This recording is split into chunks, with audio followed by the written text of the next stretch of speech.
desarrollo del Congreso Internacional de Derechos Humanos, respuesta de los derechos humanos a las exigencias del siglo XXI. Esta mañana vamos a tener el honor de escuchar a distinguidas personalidades, entre las cuales se cuentan el doctor Óscar Buenaventura Llanes, el doctor Cándido Hurtado Mayen Neto, el doctor Alberto Pérez Pérez y otros. Muy buenos días. Estoy profundamente emocionado. En toda mi carrera de funcionario público, es la primera vez que me toca estar aquí, en este podio. Este podio compromete y honra. Muchísimas gracias por la oportunidad que me da la Comisión Nacional de Derechos Humanos. Y especialmente creo que es más por la amistad que me ofrece y le retribuyo con creces Pablo Torres, que por méritos propios, así como mis compañeros ponentes. Queridos amigos, veo rostros muy queridos, veo rostros que es parte de mi memoria estudiantil, de mi memoria familiar, mi memoria profesional. Muchísimas gracias a todos ustedes por permitirme estar aquí y disfrutar de este momento. Es la promoción y garantía de los derechos humanos en el marco de la diplomacia moderna. La diplomacia contemporánea en la esfera interamericana reconoce como derecho inalienable los derechos humanos, así como el derecho internacional público, que reconoce bajo la visión de principios las reglas jurídicas de la interpretación, y estos principios se dividen en reconocido universalmente como principio de interpretación de las normas, principio de sentido nacional y ordinario, principio de integración, principio de efecto útil, principio del recurso de la práctica subsiguiente y principio de la contemporaneidad. Estos 6 principios que llamaríamos clásicos, pues obra en toda la doctrina existente sobre derechos humanos. En el criterio personal, vamos a dividir este coloquio entre amigos en 6 ejes centrales que la iremos tratando por unidad temática sin querer abusar de la paciencia y el heroísmo de todos.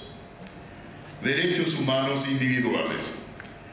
La experiencia práctica de la política interuniversal considera que no es suficiente el reconocimiento de los derechos individuales en las cartas constitucionales de los estados.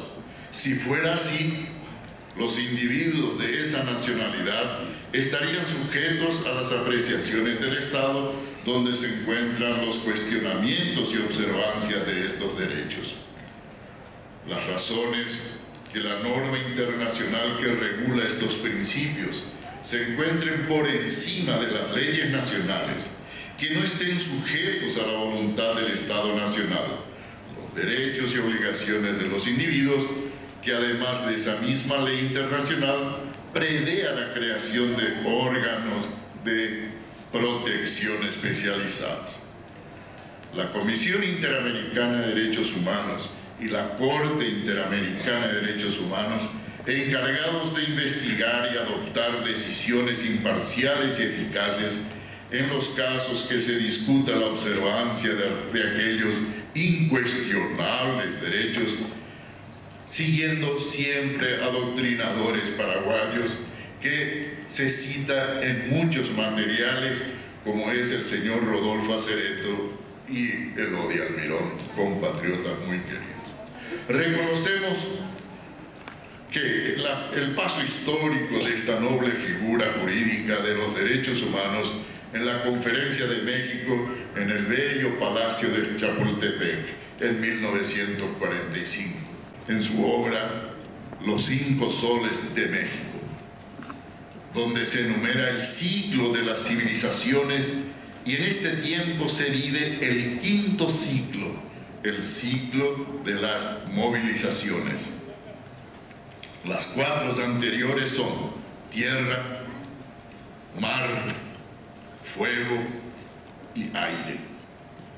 Los estados, en su afán de proteger sus legítimos intereses, elaboran y promulgan leyes que limitan en forma terrible el acceso en su territorio, leyes vergonzantes para cualquier criterio de racionalidad, como las nuevas leyes en los Estados Unidos de gran difusión en los medios, la propia Unión Europea, que con el criterio selectivo se violan sistemáticamente los derechos humanos.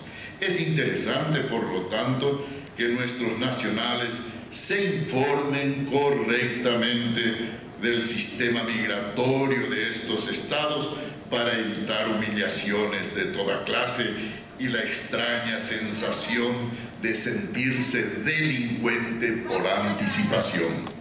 Y el ejercicio diplomático se torna un problema.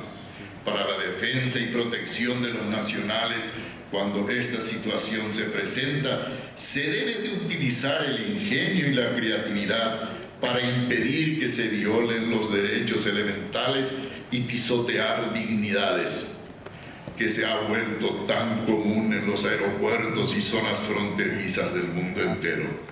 También la aparición de sujetos que se aprovechan de la debilidad y de la vulnerabilidad de sus semejantes, víctimas de la explotación de individuos carentes de toda vergüenza.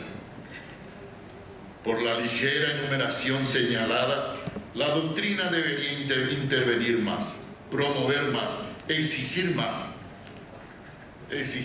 Es hora que se instale un tribunal de primera instancia en derechos humanos.